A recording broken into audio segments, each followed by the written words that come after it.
Hello बच्चों आज हम 11th क्लास की जो आपकी केमिस्ट्री की फर्स्ट बुक है रसायन भाग प्रथम है ना, इसका पहला पाठ पढ़ेंगे है ना। पहला पाठ है रसायन विज्ञान की कुछ मूलभूत अवधारणाएं, some basic concepts of chemistry. ठीक है, तो इसमें बेटा बहुत ही सामान्य बातें बताई गई हैं जिनको कि पढ़ना हमें बहुत ज़रूरी है, क्योंकि ये एक तरह से क्या है, देखो एक हर बेसिक अंडरस्टैंडिंग हमको ये देती हैं है ना।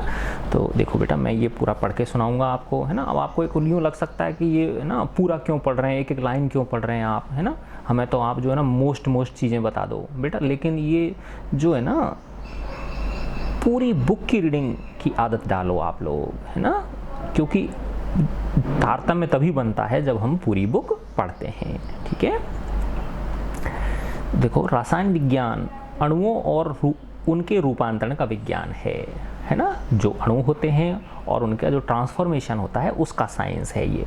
यह न केवल 100 तत्वों का विज्ञान है, यानी जो 100 एलिमेंट्स हैं, 100 जो एलिमेंट्स हैं, ये सिर्फ उनका ही विज्ञान नहीं है, बल्कि उनसे निर्मित होने वाले असंख्य प्रकार के अणुओं का भी विज्ञान है ना। क्योंकि बेसिक तो 100 एलिमेंट्स ही हैं, लेकिन उनसे बनने वाले जो अणु हैं वो असंख्य मात्रा में हैं। तो ये उनका एक विज्ञान है कि वो किस प्रकार से आपस में संयोग करते हैं, क्यों करते हैं, ठीक है ना, किस अनुपात में करते हैं, ये बहुत सारी बातें इसमें होती हैं।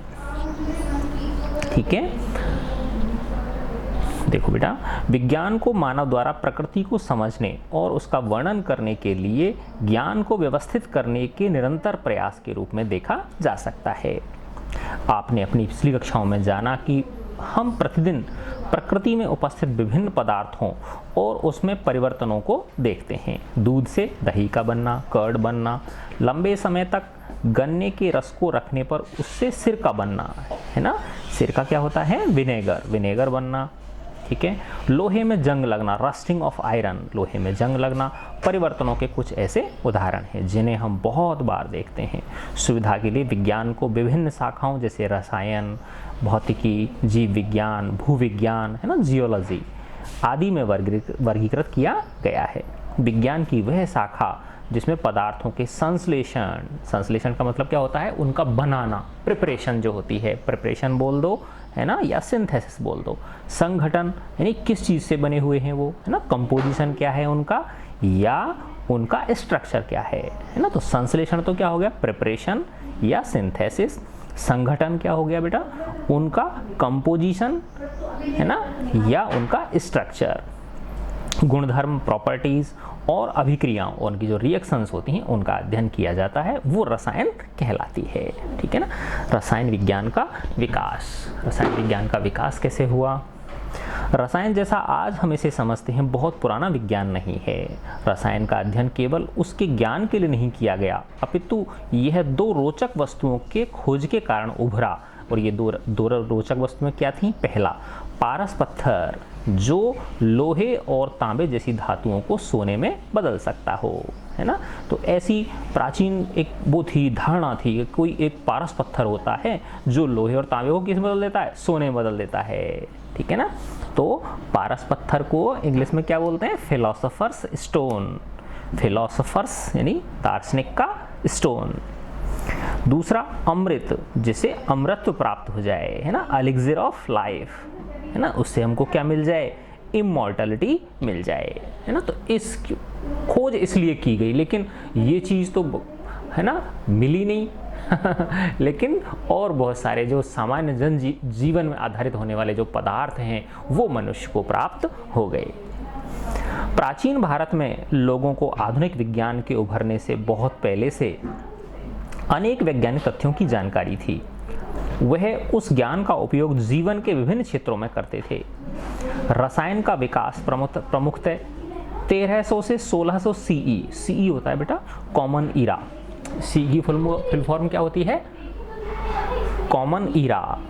ठीक है ना, यानी एक होता है BCE है ना, बिफोर कॉमन ईरा है ना, ईसा पूर्व है ना, जो 00 जो थी है ना, उससे जो पूर्व था वो ईसा पूर्व कहलाता है, BCE कहलाता है। और 0 के बाद में जो है है ना।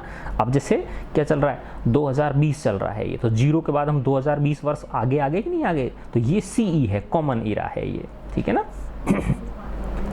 तो रसायन का विकास प्रमुख रूप से 1300 से 1600 CE में कीमिया, अल्केमी और औषध रसायन, है ना, के रूप में हुआ, है ना। मुख्य रूप से औषधियाँ जो होती हैं उनके रूप में हुआ।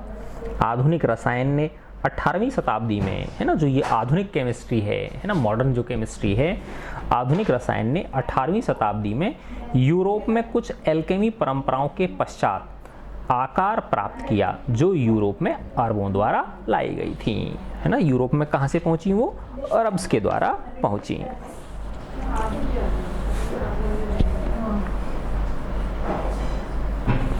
यूरोप में वो अरब जो थे उनके द्वारा पहुंची।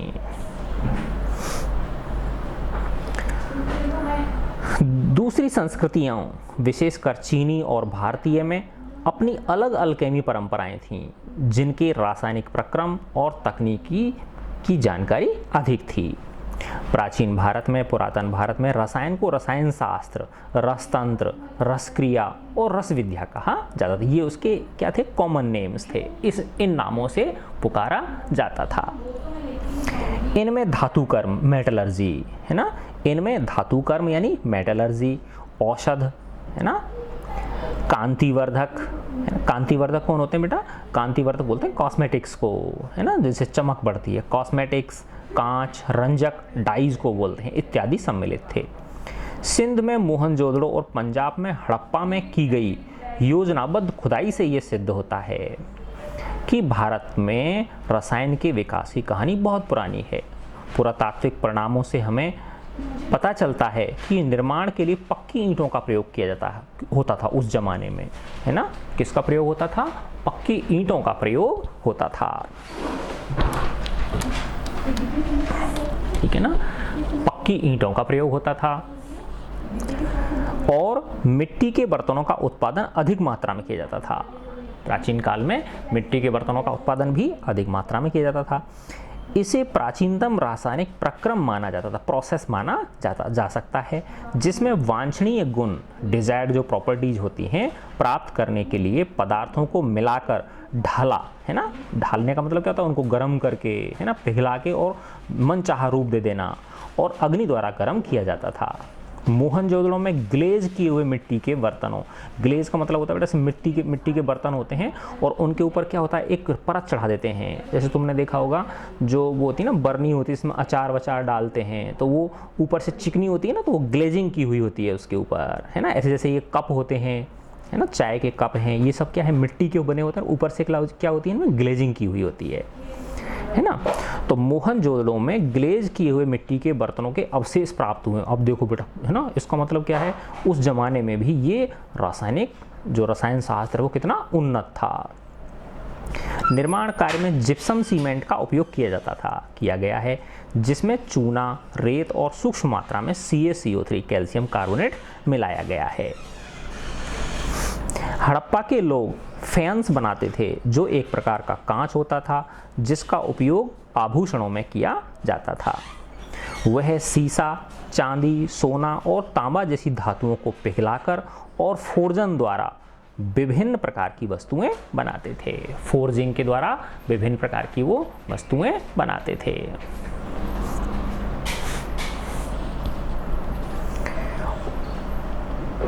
वह टिन और आर्सेनिक मिलाकर शिल्प बनाने के लिए तांबे की कठोरता सुधारते थे, ठीक है ना। दक्षिण भारत में मस्की तथा उत्तर भारत में हस्तिनापुर और तक्षशिला में कांच की वस्तुएं प्राप्त हुई हैं। कांच और ग्लेज को रंगने के लिए धातुओं के ऑक्साइड मिलाए जाते थे, है ना। तो जो ग्लेज होती है ना बेटा, इसमें नॉर्मली जो सीसा होता है, शीशे का ऑक्साइड काम में लिया जाता है। क्या लिया जाता है, शीशे का ऑक्साइड इसमें काम में लिया जाता है।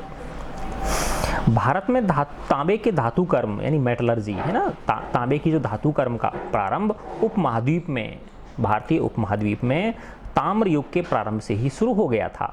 अनेक पुरातात्विक प्रमाण, जो अनेक आर्कियोलॉजिकल जो एविडेंसेस मिले हैं, जिनसे इस मत को बल मिलता है कि तांबे और लोहे के निष्कर्षण, एक्सट्रैक्शन की तकनीक भारत में ही विकसित हुई थी। यानी तांबा और जो लोहा है, इसको उसके जो अयस्क होते हैं उनसे पृथक करने की जो तकनीक होती है, निष्कर्षण मतलब क्या होता है, अलग करने की जो तकनीक है, वो कहाँ पे विकसित हुई थी? भारत में ही विकसित हुई थी। इसका मतलब हमारा बेटा प्राचीन काल में हमारा भारत का जो रसायन शास्त्र था वो क्या था? बहुत विकसित अवस्था में था। ऋग्वेद के अनुसार 1000 से 400 BCE है ना, बिफोर कॉमन ईरा में चर्म संस्करण है ना, चर्म संस्करण का मतलब क्या होता है बेटा? चमड़े के जो बनाए जाते हैं, आर्टिकल्स जो बनते हैं है ना, इसको चर्म संस्करण को इंग्लिश में बोलते हैं टैनिंग ऑफ लेदर। लेदर क्या होता है? चर्म, और संस्करण का मतलब क्या है? उसको एक तरह से प्रोसेस में लाके और उसको उपयोगी उसमें बनाना है ना। तो टैनिंग ऑफ लेदर और कपास को रंगने का कार्य होता था है ना। कपास को रंग के रंगीले कपड़े, विभिन्न प्रकार के कपड़े बनाए जाते थे। उत्तर भारत के काली पॉलिश वाले मिट्टी के बर्तनों की सुनहरी चमक को दोहराया नहीं जा सका, अर्थात इतनी शानदार चमक अब नहीं बनाई जा सकती है। और यह अब भी एक रासायनिक रहस्य है। इन बर्तनों से पता चलता है कि भट्टियों का ताप कितनी दक्षता से नियंत्रित किया जाता था। यानी वो लोग जो थे, हमारे जो पूर्वज थे, वो जो भट्टियाँ होती थी उनके ताप को कितनी फाइनली कंट्रोल करते थे है ना, कि उतनी चमक आज हम नहीं प्राप्त कर सकते हैं। कौटिल्य के अर्थशास्त्र में समुद्र से लवण प्राप्त करने का वर्णन किया गया, यानी ये लवण प्राप्त करने पहले भी ये वाले काम किए जाते थे। पुराने वैदिक साहित्य में वर्णित अनेकों पदार्थ और कथन आधुनिक विज्ञान की खोजों से मेल खाते हैं। तांबे के बर्तन,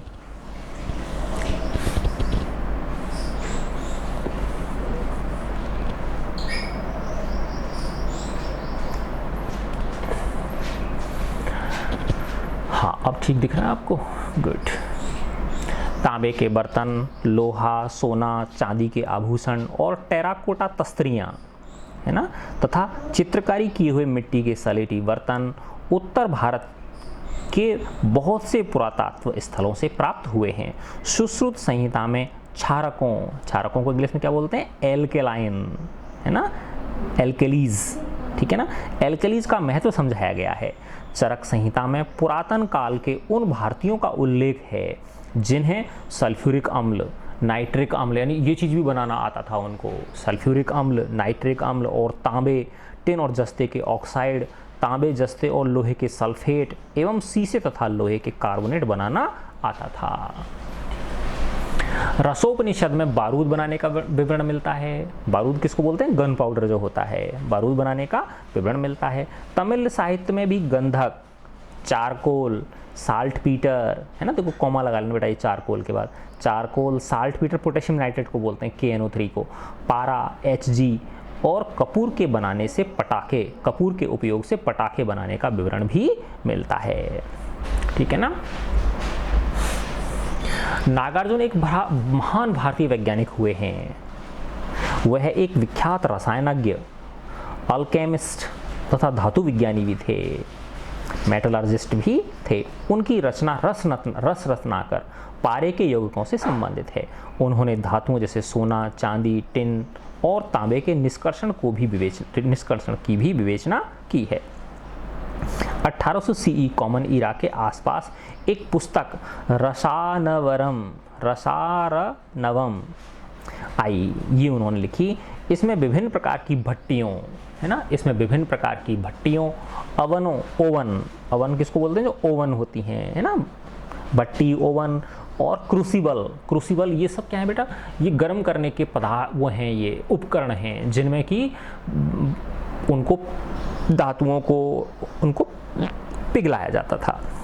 क्रूसिबल्स के अलग अलग उद्देश्यों के लिए उपयोगों की विवेचना की गई है। इसमें उन विधियों का विवरण दिया गया है जिनसे ज्वाला के रंग से धातु को पहचाना जाता था है ना। वो इन भट्टियों में धातुओं को क्या करते थे? जलाते थे और ज्वाला के रंग से वो पहचान लेते थे कि इसमें कौन सी धातु है ना। देखो ये कक्रपाणी नहीं बेटा, चक्रपाणी है ये है ना। चक्रपाणी ने मर्क्यूरिक सल्फाइड की खोज की, मर्क्यूरी सल्फाइड की खोज की है ना, HGS की खोज की उन्होंने। साबुन की खोज का श्रेय भी उन्हीं को जाता है, चक्रपाणी को। उन्होंने साबुन बनाने के लिए सरसों का तेल है ना, सरसों का तेल काम में लिया उन्होंने, ठीक है ना। मस्टर्ड ऑयल, कुछ क्षार उपयोग किए और कुछ बेसेज या एल्केलीज उपयोग में लिए उन्होंने। भारतीयों ने 18वीं शताब्दी CE में साबुन बनाना प्रारंभ कर दिया था।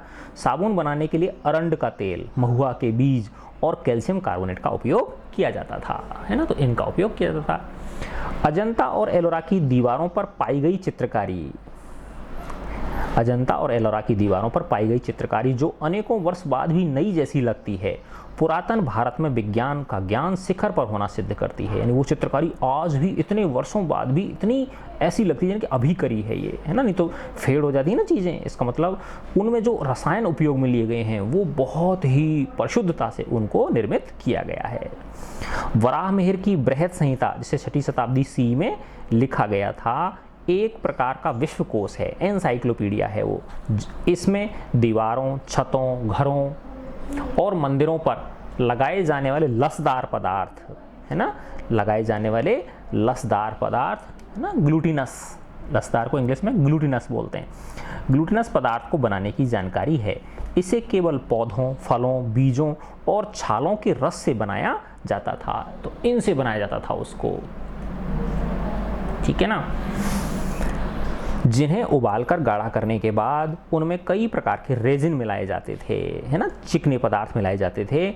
ऐसे पदार्थों का वैज्ञानिक तरीके से परीक्षण करने के पश्चात इनकी उपयोगिता का आकलन करना रोचक होगा। यानी आज भी अगर आप चाहो तो इनका क्या कर सकते हो, एनालिसिस कर सकते हो कि आखिर हमारे पूर्वज इन चीज़ों में क्या क्या और चीज़ें मिलाते थे, ठीक है। हाँ,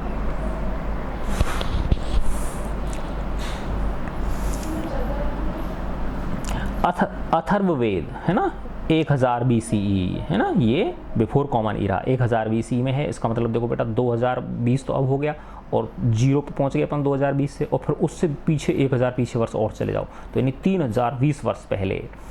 जैसे कई प्रतिष्ठित ग्रंथों में, यानी अथर्ववेद जैसे कई प्रतिष्ठित ग्रंथों में रंजकों का वर्णन है, डाइज जो होती हैं उनका वर्णन है, जिनमें हल्दी, मदेर, सूरजमुखी, हरताल, करमीज और लाख शामिल हैं। रंगने के गुण वाले कुछ अन्य गुण पदार्थ जो उपयोग में आते थे वह थे कंपलसिका, पातंगा, है ना, जटुका। वराह मिहिर की बृहद संहिता में इन इत्र, है ना, परफ्यूम्स और कांति वर्धकों का उल्लेख भी मिलता है, ठीक है ना, कॉस्मेटिक्स का वर्णन मिलता है। केस रंगने का रंग बनाने के लिए पौधा जैसे नील और खनिज जैसे लौह चूर्ण, काला लोहा और या स्टील आदि चावल के खट्टे दलिए का अम्लीय सत्व उपयोग में किया जाता था। गंध युक्ति में इत्र, मुख सुवासित करने के द्रव, नहाने के पाउडर, सुगंध, तेलगम पाउडर आदि का उल्लेख है। इसका मतलब देखो इतने प्राचीन ग्रंथों में इन चीज़ों का उल्लेख है। इसका मतलब हमारे जो पूर्वज थे वो इन चीज़ों का उपयोग करते थे, मतलब वो बनती थी, है ना।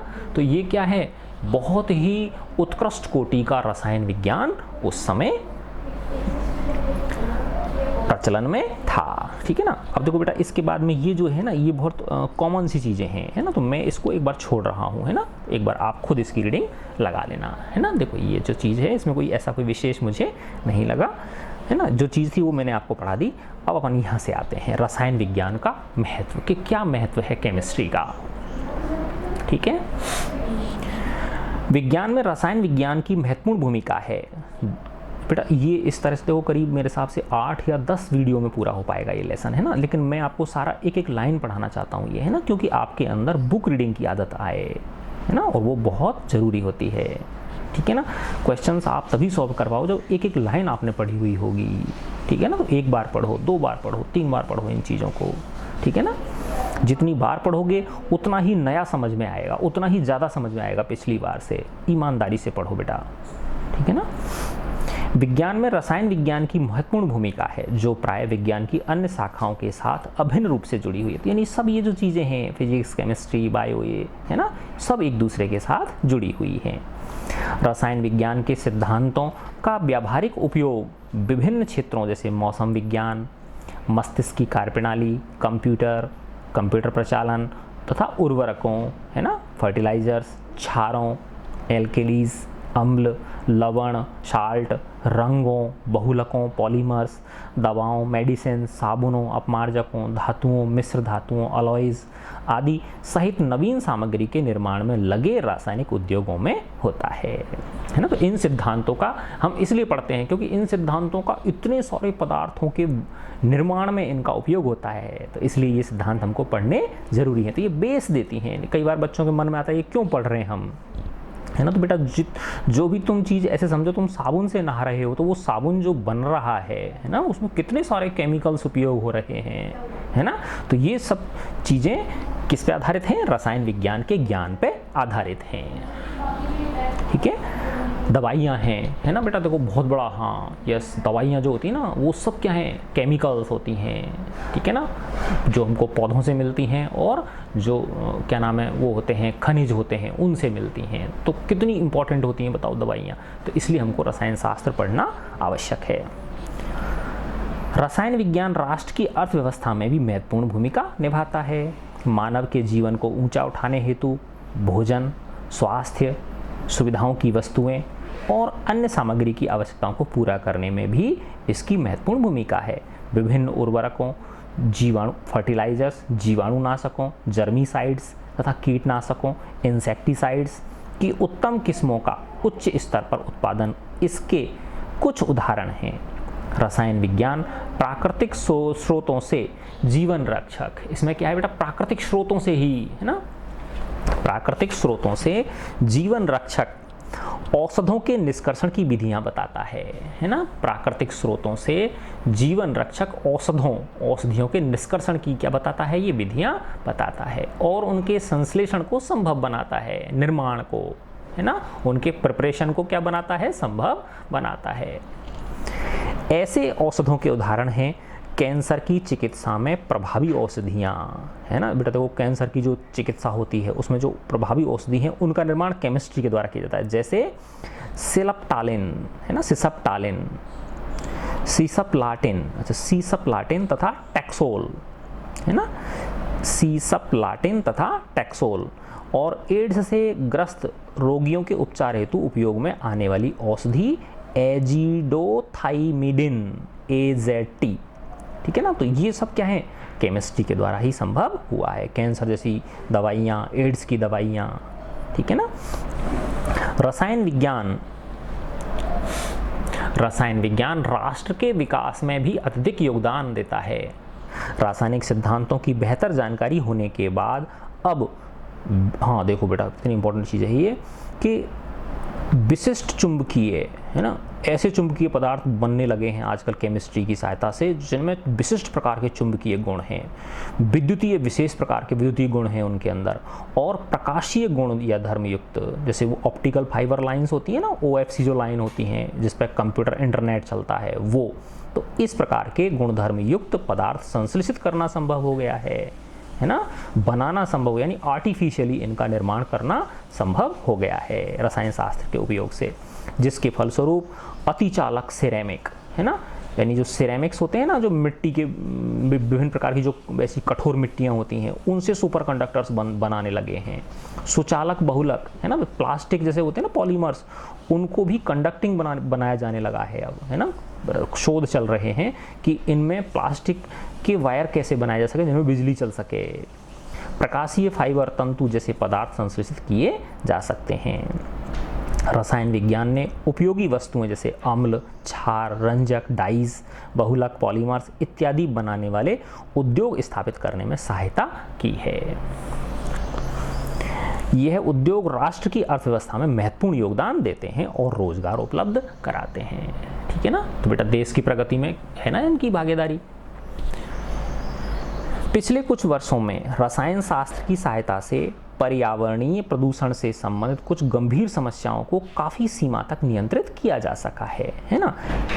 इस उदाहरण स्वरूप समताप मंडल स्ट्रेटोस्फेयर में ओजोन अवक्षय, ओजोन डिप्लीशन, जो ओजोन की परत होती है ना, उसके क्षय उत्पन्न करने वाले एवं पर्यावरण प्रदूषक क्लोरोफ्लोरोकार्बन अथवा CFC सदृश, यानी जैसे पदार्थों के विकल्प, उनके अल्टरनेट ढूंढ लिए गए हैं, उनके अल्टरनेट विकल्प है ना, उसकी जगह पर दूसरे पदार्थ सफलतापूर्वक संश्लेषित कर लिए गए हैं, है ना। यानी पहले इनका उपयोग होता था, है ना, जो एयर कंडीशनिंग होती है उसमें किसका उपयोग होता था, क्लोरोफ्लोरोकार्बन्स का होता था। लेकिन ये क्या है बेटा, ये पर्यावरण के लिए बहुत हानिकारक थे, है ना। इनसे ओजोन की परत में क्या होने लगे थे, बड़े बड़े छिद्र होने लगे थे। तो जो रसायन विज्ञ हैं, केमिस्ट्स जो हैं, उन्होंने इनके अल्टरनेट बना लिए हैं उन्होंने, है ना। जो इनकी जगह दूसरे पदार्थों को क्या कर लिया गया, संश्लेषित कर लिया गया है। परंतु अभी भी पर्यावरण की अनेक समस्याएं रसायनविदों के लिए गंभीर चुनौती बनी हुई हैं, है ना। जैसे प्लास्टिक का उपयोग है, ये एक बहुत बड़ी चुनौती है। ऐसी ही एक समस्या है ग्रीन हाउस गैसें, ऐसी ही एक समस्या है ग्रीन हाउस गैसों जैसे मीथेन, कार्बन डाइऑक्साइड आदि का प्रबंधन का मैनेजमेंट कैसे किया जाए, यानी कम से कैसे इनकी मात्रा को कम किया जाए। रसायनविदों की भावी पीढ़ियों के लिए जैव रासायनिक प्रक्रियाओं की समझ, बायोकेमिकल प्रोसेसेस की समझ, यानी बेटा अब वैज्ञानिक जो हैं, रसायनविद जो हैं, वो ऐसे प्लास्टिक बनाने की दिशा में खोज कर रहे हैं, शोध कर रहे हैं कि जो बायोडिग्रेडेबल हों, है ना, अर्थात जिनको बैक्टीरिया, जैव रासायनिक प्रक्रियाओं, है ना, समझ रहे हो ना आप, जिनको कि बैक्टीरियाओं के द्वारा क्या किया जा सकता है, डिकम्पोज किया जा सकता है ना। रसायनों के व्यापक स्तर पर उत्पादन हेतु एंजाइमों का उपयोग, है ना, और नवीन मोहक पदार्थों के उत्पादन नई पीढ़ी के लिए कुछ एक बौद्धिक चुनौतियां हैं। ऐसी चुनौतियों का सामना करने के लिए हमारे देश तथा अन्य विकासशील देशों के मेधावी और सृजनात्मक रसायनविदों की आवश्यकता है। एक अच्छा रसायनज्ञ बनने के लिए तथा ऐसी चुनौतियों को स्वीकार करने के लिए रसायन की मूल अवधारणाओं को समझना आवश्यक है। इसलिए बेटा ये बेसिक चीज़ें आपको पढ़ाई जाती हैं, है ना। ये जो केमिस्ट्री की जो बुक है आपकी, है ना, इसमें अभी ये पढ़ोगे, फिर एटॉमिक स्ट्रक्चर पढ़ोगे आप, फिर मोल कंसेप्ट है पहले, फिर एटॉमिक स्ट्रक्चर है, फिर और बहुत सारी चीज़ें हैं, ठीक है ना। तो ये जो बेसिक चीज़ें हैं, ये मूल अवधारणा जो हैं, है ना, जो फंडामेंटल प्रिंसिपल्स हैं, उनको समझना हमें बहुत आवश्यक है, जो द्रव्य की प्रकृति से प्रारंभ होती हैं। आइए हम द्रव्य की प्रकृति से प्रारंभ करें, ठीक है बच्चों। तो ये मैंने एक छोटा सा बेटा आपको इंट्रोडक्शन तैयार किया है। तो ऐसे मुझे लगता है इस फर्स्ट चैप्टर के करीब 7, 8 या 10 वीडियो आपके बनेंगे, ठीक है बच्चों। गॉड ब्लेस यू ऑल बेटा।